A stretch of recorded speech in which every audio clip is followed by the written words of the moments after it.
Welcome to blessing today morning glory. എല്ലാവരെയും ഈ ആഴ്ചയിലെ രണ്ടാമത്തെ എപ്പിസോഡിലേക്ക് വീണ്ടും വെൽക്കം ചെയ്യുന്നു. കർത്താവ് ഈ ദിവസങ്ങളെല്ലാം നമ്മളെ അനുഗ്രഹിച്ചുകൊണ്ടിരിക്കുകയാണ്. ഞാൻ ഇന്നലെ പറഞ്ഞതുപോലെ ഈ വർഷത്തിൻ്റെ അവസാനത്തെ ചില ദിവസങ്ങളിലേക്കാണ് നമ്മൾ വന്നിരിക്കുന്നത്. ഈ വർഷത്തിൻ്റെ അവസാനത്തെ ആഴ്ച എന്നതിനെ വിളിക്കാൻ പറ്റുമോ എന്ന് എനിക്കറിയത്തില്ല, but we are getting there.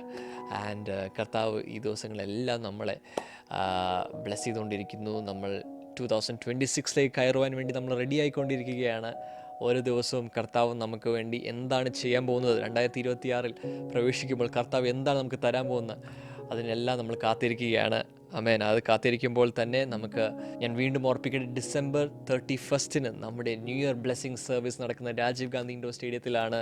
നമ്മുടെ full blessing today family, pastor Damian, pastor Shama ഇവർ ഫുൾ ശുശ്രൂഷിക്കുന്നു. അപ്പോൾ തന്നെ ഡോക്ടർ ബ്ലെസൻ മേമൻ ആരാധനയിൽ നയിക്കുന്നു. അപ്പോൾ തന്നെ ഡൽഹിയിൽ നിന്ന് pastor Thomas George and family നമ്മുടെ കൂടെ ഉണ്ടായിരിക്കും.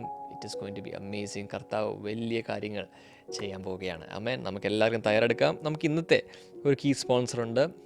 ടെക്സസിൽ നിന്ന്, USA ടെക്സസിൽ നിന്ന് ഒരു വെൽവിഷറാണ്. നമുക്കൊരുമിച്ച് ഈ സിസ്റ്ററെ അനുഗ്രഹിച്ച് പ്രാർത്ഥിക്കാം. മരുമകന് ജോലി ലഭിച്ചതിൻ്റെ നന്ദി സൂചകമായിട്ടാണ് ഇന്നത്തെ എപ്പിസോഡ് സ്പോൺസർ ചെയ്തിരിക്കുന്നത്. ഇന്ന് വെൽവിഷറിൻ്റെ ജന്മദിനം കൂടിയാണ്. Wow, wonderful news. അപ്പോൾ തന്നെ December 25 പിതാവിൻ്റെ ജന്മദിനമാണ്. ക്രിസ്മസ് ഡേയിലാണ്. Advance happy birthday. നമുക്കൊരുമിച്ച് ഈ കുടുംബത്തിന് വേണ്ടി പ്രാർത്ഥിക്കാം. ഇത്ര അത്ഭുതകരമായ ചില കാര്യങ്ങളാണ് ഈ മാസം കർത്താവ് ഓൾറെഡി കുടുംബത്തിന് വേണ്ടി കൊടുത്തിരിക്കുന്നത്. കർത്താവ്, ഞങ്ങൾ ഒരുമിച്ച് നന്ദി പറയുന്നു.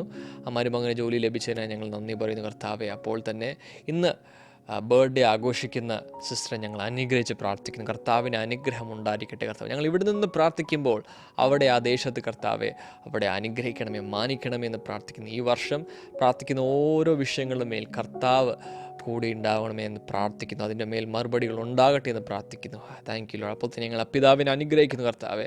പിതാവിന് ഈ പുതിയ വർഷത്തിൽ കൂടിയിരിക്കണമേ, നല്ല ദീർഘായുസ് നൽകി നല്ല ആരോഗ്യം കൊടുക്കണമേ എന്ന് പ്രാർത്ഥിക്കുന്നു. അപ്പോൾ തന്നെ ഞങ്ങൾ ഒരുമിച്ച് വെൽവിഷർ സിസ്റ്ററിന് വേണ്ടി പ്രാർത്ഥിക്കുന്നു. ആ മെഡിക്കൽ ടെസ്റ്റ് എല്ലാം നോർമലാകാൻ വേണ്ടി ഞങ്ങൾ ഒരുമിച്ച് പ്രാർത്ഥിക്കുന്നു. യേശുവിൻ്റെ അടിപ്പിണരാലുള്ള സൗഖ്യത്തെ ഞങ്ങളിപ്പോൾ കൽപ്പിക്കുന്നു. അപ്പോൾ തന്നെ ഭവനത്തിലുള്ള എല്ലാവർക്കും ആരോഗ്യവും ദൈവിക സംരക്ഷണവും ഉണ്ടാകാൻ വേണ്ടി ഞങ്ങൾ ഒരുമിച്ച് പ്രാർത്ഥിക്കുന്നു. ഞങ്ങൾ അനുഗ്രഹിക്കുന്നു യേശുവിൻ്റെ നാമത്തിൽ തന്നെ. ആമേൻ, ആമേൻ. കർത്താവ് തീർച്ചയായും അനുഗ്രഹിക്കട്ടെ. ഇതുപോലെ എപ്പിസോഡ് സ്പോൺസർ ചെയ്യാൻ ആഗ്രഹിക്കുന്ന വ്യക്തികൾക്ക് നിങ്ങൾക്ക് സ്ക്രീനിലെ ഡീറ്റെയിൽസ് കോൺടാക്ട് ചെയ്ത് സ്പോൺസർ ചെയ്യാം. നമുക്ക് ഒരുമിച്ച് വചന സന്ദേശത്തിലേക്ക് പ്രവേശിക്കാം.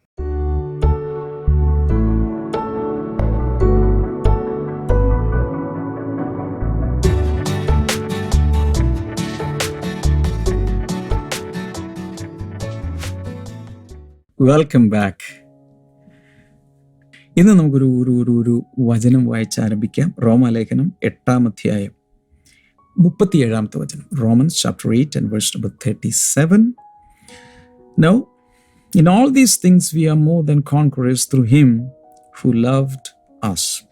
കഴിയുമെങ്കിൽ നിങ്ങളുടെ പേഴ്സണൽ ബൈബിൾ എടുത്ത്, സ്ക്രീനിൽ ഇത് കാണുമായിരിക്കാം, എങ്കിലും പേഴ്സണൽ ബൈബിൾ എടുത്ത് അതൊന്ന് സ്വന്തം ബൈബിളിൽ നോക്കുന്നതും അണ്ടർലൈൻ ചെയ്യുന്നതും എല്ലാം നല്ലതായിരിക്കും. അപ്പോൾ പൗലോസാണല്ലോ പറയുന്നത്. കഴിഞ്ഞ ദിവസം ഞാൻ പറഞ്ഞു, ഇദ്ദേഹം ഒരിക്കൽ ശൗലായിരുന്നു. ദൈവസഭയെ ഉപദ്രവിച്ച് ക്രിസ്ത്യാനികളെ കൊല്ലുന്നവനായിരുന്നു. എന്നാൽ ദൈവസഭയെ പ്ലാൻ ചെയ്യുന്ന, ദൈവസഭയെ വളർത്തുന്ന, ദൈവസഭയ്ക്ക് വേണ്ടി താൻ പിന്നീട് മരിച്ചു. അത്രയ്ക്ക് ദൈവത്തിന് വേണ്ടി ആർഡൻ്റായി പിന്നീട് ശുശ്രൂഷിച്ച മനുഷ്യനാണ് അദ്ദേഹം. പറയാ, in all these things we are more than conquerors through him who loved us. എന്നാൽ നാമോ നമ്മെ സ്നേഹിച്ചവൻ മുഖാന്തരം ഇതിലൊക്കെയും ജയാളികളാകും. ഇംഗ്ലീഷിൽ മോർ ദാൻ കോൺക്വറേഴ്സ് എന്നാണ് എഴുതിയിരിക്കുന്നത്. ജയാളികളല്ല, ജയാളികളേക്കാൾ വലിയ ജയാളികളാകും. എങ്ങനെയാണത് മലയാളത്തിൽ പറഞ്ഞു പിടിപ്പിക്കേണ്ടത് എന്നെനിക്കറിഞ്ഞൂടാ. പക്ഷേ ഇതിന് മുമ്പോട്ട് കുറേ വായിക്കുവാണെങ്കിൽ അദ്ദേഹം പല പല കാര്യങ്ങൾ പറയുന്നുണ്ട്. അദ്ദേഹം കടന്നുപോയ വലിയ ബുദ്ധിമുട്ടുള്ള സാഹചര്യങ്ങളും അതുമൊക്കെ പറയുന്നുണ്ട്. 31-ാമത്തെ വചനത്തിൽ, what then shall we say in response to all these things, if God is for us, who can be against us? അദ്ദേഹം ചോദിക്കുന്നത്, ദൈവം നമുക്ക് അനുകൂലമാണെങ്കിൽ പ്രതികൂലം ആർ? പലരുടെയും ജീവിതത്തിൽ പലരും പ്രതികൂലമായി എതിർത്ത് നിന്നേക്കാം. ചിലപ്പോൾ തൊട്ടടുത്ത അയൽവാസികളായിരിക്കും നമുക്കെതിരെ. അങ്ങനെ വീട് വിൽക്കാനും അയൽവാസികളെ കൊണ്ട് സ്വസ്ഥതയില്ല, ഞങ്ങളിവിടെ നിന്ന് വിറ്റുപോവുകയാണ്, സമാധാനത്തോടെ ജീവിക്കാൻ, ഒരു സ്വൈര ജീവിതം ജീവിക്കാൻ സാധിക്കുന്നില്ല, അങ്ങനെ വിഷമിക്കുന്ന മനുഷ്യരെ കണ്ടിട്ടില്ലേ? അല്ലെങ്കിൽ ബന്ധുക്കൾ തന്നെയാണ് എതിർത്ത് നിൽക്കുന്നത്, കൂടപ്പുറപ്പുകൾ എതിർത്ത് നിൽക്കുന്ന സാഹചര്യങ്ങൾ കണ്ടേക്കാം. സോ ഇങ്ങനെയൊക്കെയുള്ള സാഹചര്യങ്ങളിലൂടെ പോകുന്ന ആളുകൾ അവരോട് പറയുന്നൊരു വചനമാണ്, if God is for us who can be against us. ദൈവം നമുക്ക് അനുകൂലമാണെങ്കിൽ പ്രതികൂലം ആർ means who is a match for God. ദൈവത്തോട് എതിർത്ത് നിൽക്കാൻ പറ്റിയ ആരെങ്കിലും ഉണ്ടോ? നേരത്തെ പറഞ്ഞ ശൗലിൻ്റെ കാര്യം, ഇത് എഴുതിയ ആളുടെ കാര്യം പറയാം. കർത്താവ് ഡമാസ്കസിലേക്കുള്ള വഴിയിൽ പട്ടാപ്പകൽ പ്രത്യക്ഷപ്പെട്ടിട്ട് സൂര്യനെ കവിയുന്ന വെളിച്ചത്തിൽ യേശു കർത്താവ് ഇറങ്ങി വന്ന് തന്നോട് ചോദിക്കുക, മുള്ളിനോട് ഉദയ്ക്കുന്നത് നിനക്ക് നല്ലതോ? പക്ഷെ മുള്ളിനെതിരെ എന്തെങ്കിലും ചെയ്താൽ മുള്ളിനെ നമുക്ക് മെതിക്കാൻ കഴിയുമോ? മുള്ളിനെ കൈമുഷ്ടി ചുരുട്ടി ഇടിക്കാൻ കഴിയുമോ? അത് സാധ്യമല്ലെങ്കിൽ നിനക്കെന്നോട് എതിർത്ത് നിൽക്കാൻ സാധ്യമല്ല. ഞാൻ ചോദിക്കുന്നത്, വലിയൊരു ഗുസ്തിക്കാരനാണ്.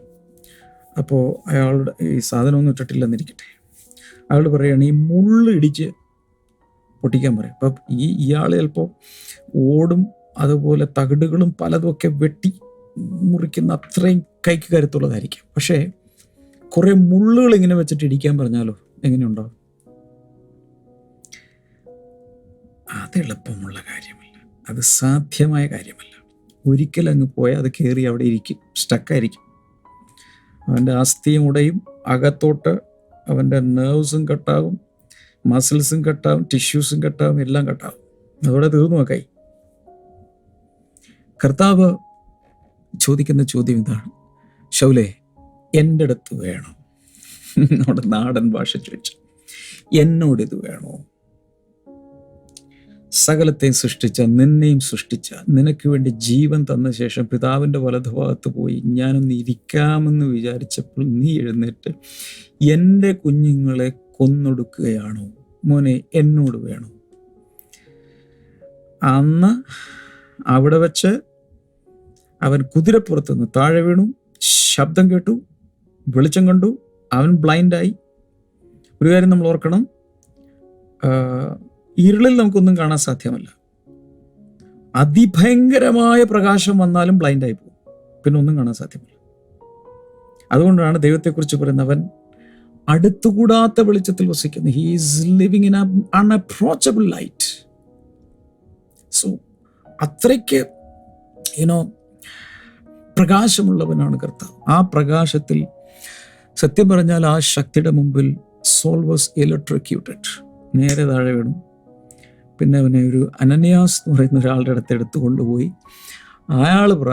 അദ്ദേഹം പ്രാർത്ഥിച്ചു, താൻ പ്രാർത്ഥിച്ചു, തൻ്റെ കണ്ണിൽ നിന്ന് ചെതുമ്പൽ വീണു, പിന്നെ കാഴ്ച കിട്ടി, സ്നാനമേറ്റു. അപ്പോഴും കയ്യിൽ ഓർക്കണം, ക്രിസ്ത്യാനികളെ നശിപ്പിക്കുവാനുള്ള അധികാരപത്രം, സൈൻഡ് ഡോക്യുമെന്റ് ഇരിക്കുകയാണ്. He is licensed to kill Christians. ക്രിസ്ത്യാനികളെ കൊല്ലാനുള്ള ലൈസൻസുമായിട്ടാണ് നടക്കുന്നത്. ഒരു തരത്തിൽ പറഞ്ഞൊരു ആൻറ്റി കൺവെർഷൻ ബില്ലും അതിൻ്റെ ആക്ഷനൊക്കെ അവിടെ നടന്നുകൊണ്ടിരുന്ന ലോകത്തിലെ ആദ്യത്തെ. കർത്താവ് അവിടെ അവനെ പൊക്കി. ടെററിസ്റ്റ് ആയിരുന്നവനെ അപ്പസ്തോലനാക്കി മാറ്റി. ഒന്ന് ലൈവ് ചാറ്റിൽ ആരെങ്കിലുമൊക്കെ നിന്നിട്ടെ, ടെററിസ്റ്റുകളെ അപ്പസ്തോലന്മാരാക്കി മാറ്റുന്നവനാണ് യേശു. തീവ്രവാദികളെ അപ്പസ്തോലന്മാരാക്കി മാറ്റുന്നവനാണ് യേശു. ഭീകരന്മാരെ അപ്പസ്തോലന്മാരാക്കി മാറ്റുന്നവനാണ് യേശു. ആരോടൊക്കെയോ പരിശുദ്ധാത്മാവ് സംസാരിക്കുന്നുണ്ട്, ആരിലൂടെയൊക്കെയോ ഇത് നടക്കാൻ പോകുന്നു. ആരിലൂടെയും നടന്നില്ലെങ്കിൽ നേരിട്ട് കർത്താവ് ചില ഇടപെടലുകൾ ഇടപെട്ടെന്നിരിക്കും. എവിടേക്കോ കർത്താവ് ചെയ്യാൻ പോവുക. അതിനുശേഷം 32-ാമത്തെ വചനത്തിലാണ് പറയുന്നത്, സ്വന്തം പുത്രനെ ആദരിക്കാതെ നമുക്ക് വേണ്ടി തന്നവൻ അവനോടുകൂടെ സകലം നൽകാതിരിക്കും. 33-ാമത്തെ വചനത്തിലേക്ക് വരുമ്പോൾ, who will bring any charge against those whom God has chosen? ദൈവം തെരഞ്ഞെടുത്തവരെ ആർ കുറ്റം ചുമത്തും? ദൈവം തെരഞ്ഞെടുത്തു എന്ന് വല്ല ബോധ്യമുണ്ടോ? യോഹന്നാന്റെ സുവിശേഷം 15:16 പറയുന്ന, നിങ്ങൾ എന്നെ തിരഞ്ഞെടുത്തതല്ല, ഞാൻ നിങ്ങളെ തിരഞ്ഞെടുത്തു. യേശുവിൽ വിശ്വസിക്കുന്നുണ്ടെങ്കിൽ ഓർക്കണം, നിന്നെ ദൈവം ഹാൻഡ് പിക്ക് ചെയ്തെടുത്തതാണ്, വലിഞ്ഞു കയറി വന്നതല്ല, തെരഞ്ഞെടുപ്പിനാൽ വന്നതാണ്. ഒന്ന് ലൈവ് ചാറ്റിൽ ആരെങ്കിലും കേട്ടെ, ഞാൻ വലിഞ്ഞു കയറി വന്നവനല്ല, അല്ലെങ്കിൽ ഞാൻ വലിഞ്ഞു കയറി വന്നവളല്ല, ദൈവം എന്നെ തെരഞ്ഞെടുത്തത് കൊണ്ട് ഈ വിശ്വാസത്തിലേക്ക് വന്നു. അപ്പോൾ ചോദിക്കുന്ന ചോദ്യം ഇതാണ്, who will bring any charge against those whom God has chosen? ദൈവം തെരഞ്ഞെടുത്തവരെ ആർ കുറ്റം വിധിക്കും? It is God who justifies. ന്യായീകരിക്കുന്നവൻ ദൈവമാണ്. ദൈവമാണ് ഇവിടെ ന്യായീകരിക്കുന്നവൻ. Who then is the one who condemns? പിന്നെ ആരാണ് കുറ്റം വിധിക്കുന്നത്? No one. ആർക്കും കുറ്റം വിധിക്കാൻ സാധ്യമല്ല. Christ Jesus who died, more than that, who was raised to life, is at the right hand of God and is also interceding for us. ഈ ക്രിസ്തു യേശു നമുക്ക് വേണ്ടി മരിച്ചു. മരിക്കുക മാത്രമല്ല, അവൻ ജീവിച്ചെഴുന്നേറ്റു, അവൻ ഉയർപ്പിക്കപ്പെട്ടു. എന്നിട്ട് പിതാവിൻ്റെ വലതുഭാഗത്തിരുന്ന് നമുക്ക് വേണ്ടി പ്രാർത്ഥിച്ചുകൊണ്ടിരിക്കുക. ഞാൻ അതാണ് എപ്പോഴും പറയുന്നത്, എനിക്ക് ചോദിക്കാനും പറയാൻ ആളുണ്ടെന്ന് പറഞ്ഞ്, എനിക്ക് ചോദിക്കാനും പറയാൻ ആളുണ്ടെന്ന് പറഞ്ഞു. അന്ന് എഴുതി വെക്ക്, ലൈവ് ചാറ്റിലിട്ട്, എനിക്ക് ചോദിക്കാനും പറയാൻ ആളുണ്ട് എന്ന് വെച്ചാൽ ചിലരൊക്കെ വല്ലാതെ കരയുന്നു, ഞങ്ങൾക്കാരുമില്ലെന്ന് പറഞ്ഞ് ഭയങ്കരമായി കരയുന്ന സഹോദരിമാരെ ഞാൻ കണ്ടിട്ടുണ്ട്. എൻ്റെ ബ്രദറെ, എനിക്ക് ആങ്ങളയില്ല, എനിക്ക് ഭർത്താവില്ല, എനിക്ക് ഈ പിതാവില്ല, എനിക്ക് ആരുമില്ല ഞങ്ങൾക്ക് വേണ്ടി ഒന്ന് നിൽക്കാൻ. പ്രോബ്ലം ദൈവമുണ്ട്. ദൈവം പോരെ. ഞാനാ ചോദിക്കുന്നത്, ദൈവം പോരെ നിങ്ങൾക്ക്? ചോദിക്കാനും പറയാനുള്ള ഒരാൾ, ഒരു ജ്യേഷ്ഠ സഹോദരൻ നമുക്ക് പിതാവിൻ്റെ വലതുഭാഗത്തിരിപ്പുണ്ട്. എന്തെങ്കിലും റെക്കമെൻഡേഷൻ വേണോ? ശുപാർശ വല്ലതും വേണോ?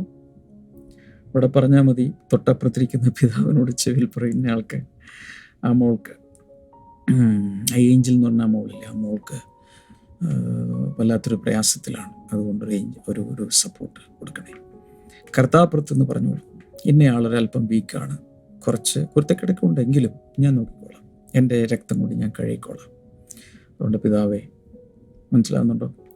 ഏതൊരു പ്രയാസഘട്ടത്തിലും സഹായിക്കാൻ പിതാവിൻ്റെ വലതുഭാഗത്ത് ഏറ്റവും ക്ലോസ് ആയിട്ട് അവിടെ ഇരിപ്പുണ്ട്. നമ്മൾ സാധാരണ ഒരു ഓഫീസിൽ കാര്യം സാധിക്കാൻ ഒരു ക്ലർക്കിനെ പിടിച്ച്, ഒരു ശിപ്പായിയെ പിടിച്ച്, അല്ലെങ്കിൽ ഒരു പ്യൂണിനെ പിടിച്ച്, അല്ലെങ്കിൽ അവിടുത്തെ സെക്യൂരിറ്റിയെ പിടിച്ച് കയറാൻ ശ്രമിക്കുമല്ലോ. ഇത് ഏറ്റവും ടോപ്പ് ലെവലിലാണ് പിടുത്തം. പറഞ്ഞു വന്നൂടെ, എനിക്ക് ചോദിക്കാനും പറയാൻ ആളുണ്ടെന്ന് പറ. യേശു ഉണ്ടെന്ന് പറ. യേശു ഉണ്ട് എനിക്ക് ചോദിക്കാനും പറയാൻ, എൻ്റെ കാര്യങ്ങൾ നോക്കാൻ യേശു ഉണ്ടെന്ന് പറ. ഓക്കെ, 35-ാമത്തെ വചനം നോക്കിയേ. Who shall separate us from the love of Christ? ക്രിസ്തുവിൻ്റെ സ്നേഹത്തിൽ നിന്ന് നമ്മളെ R വേർപിരിക്കും? Shall trouble or hardship or persecution or famine or nakedness or danger or sword? List കിടക്കുക. ഏതെങ്കിലും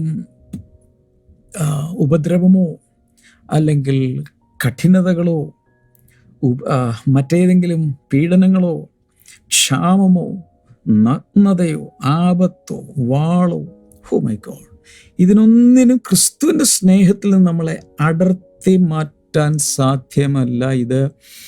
ഇത് ബോണ്ടഡാണ്, മെൽറ്റ് ചെയ്ത് ഒന്നാക്കിയതാണ്, വെൽഡ് ചെയ്ത് ഒന്നാക്കിയതാണ്. പറിച്ചുകൊണ്ട് പോകാൻ സാധ്യമല്ല. ക്രിസ്തുവിൻ്റെ സ്നേഹം കാൽവരി ക്രൂശിൽ നമുക്ക് വേണ്ടി വെളിപ്പെട്ടല്ലോ. ഞാൻ ചോദിക്കുന്നത്, നാം പാപികളായിരിക്കുമ്പോൾ തന്നെ ക്രിസ്തു നമുക്ക് വേണ്ടി മരിച്ചതിനാൽ ദൈവത്തിന് നമ്മോടുള്ള സ്നേഹം പ്രകടമായല്ലോ. ആ സ്നേഹത്തിലല്ലേ നമ്മൾ നിൽക്കുന്നേ.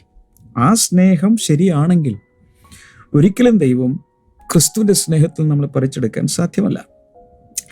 36-37 വചനമാണ് ഞാൻ ആദ്യം വെച്ച് ഒന്നുകൂടി വായിക്കാൻ. No, in all these things we are more than conquerors through him who loved us. നാം നമ്മെ സ്നേഹിച്ചവൻ മുഖാന്തരം ഇതിലൊക്കെയും പൂർണ്ണ ജയം പ്രാപിക്കുക, അല്ലെങ്കിൽ ജയാളികളാകാം. അതിൽ സംതിങ് എൽസ്. അത് പല മണിക്കൂറുകൾ പ്രസംഗിച്ചാൽ തീരാത്ത വേറൊരു വിഷയമാണ്, മോർ ദാൻ കോൺക്വറേഴ്സ്. അതിലേക്ക് ഞാൻ പോകുന്നില്ല. പക്ഷേ ഇത് കേൾക്കുന്ന എല്ലാ സഹോദരി സഹോദരന്മാരോടും എനിക്ക് പറയാനുള്ളത്, what ever your situation is, വലിയൊരു ട്രബിളിലാണ് നിങ്ങളിപ്പോൾ, ഡോണ്ട് വറി. പിതാവിൻ്റെ വലതു ഭാഗത്ത് യേശുരിപ്പുണ്ട്, ചോദിക്കാനും പറയാൻ ആളുണ്ട്. നിങ്ങളൊരു കടക്കണിയിൽ കുരിയും കിടക്കുകയാണ്, നോ പ്രോബ്ലം, ചോദിക്കാനും പറയാൻ ആളുണ്ട്. നാളെ വന്ന് ഞങ്ങൾ എല്ലാം പിടിച്ചുകൊണ്ട് കൊണ്ടുപോകും, no no no no no no no. കർത്താവ് അവിടെ ഉണ്ട്, നിന്നെ ആരും പിടിച്ചുകൊണ്ടുപോകാൻ പോകുന്നില്ല. നിന്നെ കർത്താവ് സൂക്ഷിക്കും. പക്ഷെ ഒറ്റ കാര്യം മാത്രം, ദൈവിക വഴിയിൽ ജീവിക്കണേ, ദൈവത്തിൻ്റെ കുഞ്ഞായിട്ട് ജീവിക്കണം, അല്ലെങ്കിൽ സാത്താനും പ്രവർത്തിക്കാനുള്ള ഇടം കിട്ടും. അപ്പം അങ്ങനെ പോകരുത്. അത് ഞാൻ ബ്രാക്കറ്റിൽ പറയുകയാണ്. ഇനി 38, 39 കൂടി വായിക്കാം. For I am convinced that neither death nor life, neither angels or demons, neither the present nor the future, nor any powers, neither height nor depth nor anything else in all creation will be able to separate us from the love of God that is in Christ Jesus our Lord. Malayalam നിങ്ങൾ സ്ക്രീനിൽ കാണാം. ഒരു കാര്യത്തിൽ എനിക്ക് ബോധ്യമുണ്ടെന്നാണ് പൗലോസ് പറയുന്നത്. എന്താണത്? മരണമോ മരണത്തിനോ ജീവനോ ദൂതന്മാർക്കോ പൈശാചിക ശക്തികൾക്കോ ഇപ്പോഴുള്ളതിനോ വരുവാനുള്ളതിനോ ഏതെങ്കിലും ശക്തികൾക്കോ ഉയരത്തിനോ ആഴത്തിനോ ഈ സൃഷ്ടിയിലെ ഒന്നിനും ദൈവസ്നേഹത്തിൽ, ക്രിസ്തുവേശുവിലുള്ള ദൈവസ്നേഹത്തിൽ നിന്ന് നമ്മളെ പറിച്ചുകൊണ്ടു പോകാൻ സാധ്യമല്ല. In other words, we are so safe. We are on a safe ground. We are so protected. കർത്താവ് നമ്മളെ സംരക്ഷണം ചെയ്തിരിക്കുക. പക്ഷെ ഈ വചനങ്ങൾ ശരിയായ രീതിയിൽ ഗ്രഹിക്കാത്ത ഒരാൾ പ്രശ്നങ്ങൾ വരുമ്പോൾ പതറിപ്പോവും. പ്രശ്നങ്ങൾ വരുമ്പോൾ ഒരു യഥാർത്ഥ വിശ്വാസി എങ്ങനെ അറിയാം? The way he handles things, the way he faces problems, troubles. ഈ ലിസ്റ്റ് പറഞ്ഞ പോലുള്ള കാര്യങ്ങൾ വരുമ്പോൾ സാധാരണ ലോകമനുഷ്യർ, വിശ്വാസികളല്ലാത്തവർ പാനിക്കുകയും സംഭ്രമിക്കുകയും BP കൂടുകയും ഷുഗർ ലോ ആകുകയും, ചിലപ്പോൾ ഷുഗർ കൂടും, ചിലപ്പോൾ എന്തൊക്കെയാണ് നടക്കുന്നതെന്ന് അറിയില്ല. അതുപോലെ ഒരു വിഭ്രതിയും സംഭ്രമവും പാനിക് അറ്റാക്കും എല്ലാം കൂടി വന്നു കഴിയുമ്പോൾ നമുക്ക് അതുപോലെ തന്നെയാണ് ഒരു വിശ്വാസി ചെയ്യുന്നതെങ്കിൽ, വിശ്വാസം എന്ന് പറയുന്ന സാധനമുണ്ട്. ഈ വചനം അറിയാമോ? അതുകൊണ്ടാണ് നല്ല വിത്തുകളുടെ ഉപമ പറഞ്ഞപ്പോൾ എല്ലായിടത്തും ഇട്ട വിത്ത് നല്ലതാണ്. വിത്തൊന്നും പടുവിത്തല്ല, എല്ലാം നല്ല വിത്തായിരുന്നു. പക്ഷേ നിലമാണ് വ്യത്യാസം ഉണ്ടാക്കിയത്. നല്ല നിലത്ത് വീണത് മാത്രമാണ് 30, 60, 100 മേനിയായി ഫലം കായ്ച്ചത്. ബാക്കിയെല്ലാം വെറുതെ പോയി, പറവകൾ കൊത്തിക്കൊണ്ടുപോയി. ചിലത് മുളച്ചേയില്ല, ചില മുളച്ചിട്ട് മുള്ളിനിടയിൽ ഞെരുങ്ങിപ്പോയി. സോ ഈ വചനത്തിൽ ഗ്രൗണ്ടഡായി അതിൽ നിന്നും ഒരു വിളവെടുപ്പ് പുറത്തേക്ക് വരികയാണെങ്കിൽ ഇപ്രകാരമുള്ള സാഹചര്യങ്ങളിൽ പിടിച്ചു നിൽക്കുവാൻ കർത്താവ് നമ്മെ സഹായിച്ചിരിക്കും. ഒരുമിച്ച് പ്രാർത്ഥിക്കാം. കർത്താവെ, ജനങ്ങളിപ്പോൾ അനുഗ്രഹിച്ച് പ്രാർത്ഥിക്കുന്നു. വലിയ വിടുതലുണ്ടാകട്ടെ. ചിത്ര എന്ന പേരുള്ളൊരു സഹോദരി കർത്താവ് ഇപ്പോൾ തൊടുന്നു. In the name of Jesus. ഒരു ഭാഗത്തെ പ്രത്യേകിച്ച് ചെവിയിൽ എന്ത് ഇൻഫെക്ഷനൊക്കെ ഉള്ളൊരു ചിത്രം, പല ചിത്രമാർ കാണും. പക്ഷേ ഒരു കാതിൽ ഇൻഫെക്ഷൻ യേശുവിൻ്റെ നാമത്തിൽ സൗഖ്യമാകട്ടെ. ഇപ്പോൾ പ്രഗ്നൻ്റ് ആയിട്ടുള്ള ഒരു സഹോദരി പ്രഗ്നൻസി കോംപ്ലിക്കേഷൻസിലൂടെ പോവുകയാണ്. യേശുവിൻ്റെ നാമത്തിൽ അത് മാറിപ്പോകട്ടെ. പല കോംപ്ലിക്കേഷൻസ് കാണും. പക്ഷെ ഒന്ന് അതിനകത്തുള്ള വാട്ടർ കുറവാണ്, അങ്ങനെയൊക്കെയുള്ള പ്രശ്നങ്ങൾ പലതാകാം പലരുടേത്. പക്ഷേ ഒന്ന് ഞാൻ കണ്ടത് ഇതാണ്. യേശുവിൻ്റെ നാമത്തിൽ ആ പ്രയാസങ്ങൾ മാറിപ്പോട്ടെ, സമയത്തെല്ലാം ഭംഗിയായി നടക്കട്ടെ എന്ന് ഞാൻ പ്രാർത്ഥിക്കുന്നു. പിതാവിൻ്റെയും പുത്രൻ്റെയും പരിശുദ്ധാത്മാവിൻ്റെ നാമത്തിൽ അനുഗ്രഹിക്കുന്ന രോഗികൾ എന്ത് രോഗമാണെങ്കിലും കൈനീട്ടാം. യേശുവിൻ നാമത്തിൽ വലിയ വിടുതൽ രോഗികളുടെ മേലുണ്ടാകട്ടെ. പ്രത്യേകിച്ച് അലർജി വന്നിട്ട് ശരീരത്തിൽ ഭയങ്കരമായ പ്രയാസം അനുഭവിക്കും ചിലപ്പോൾ യേശുവിൻ്റെ നാമത്തിൽ സൗഖ്യമാകട്ടെ. കണ്ണുകളുടെ കാഴ്ച തിരിച്ചു വരട്ടെ. അതുപോലെ ഡയബറ്റിക് ആയിട്ടുള്ള ചിലർ യേശുവിൻ്റെ നാമത്തിൽ ഇപ്പോൾ സൗഖ്യമാകട്ടെ. Thank you Lord. ഏത് പ്രയാസത്തിൻ്റെ മേലും വിടുതൽ കൊടുത്തതിനായി നന്ദി. ഇൻ ജീസസ് നെയിം ആമേൻ. കർത്താവ് ധാരാളം അനുഗ്രഹിക്കട്ടെ. നാളെ നമുക്ക് വീണ്ടും കാണാം. ബൈ.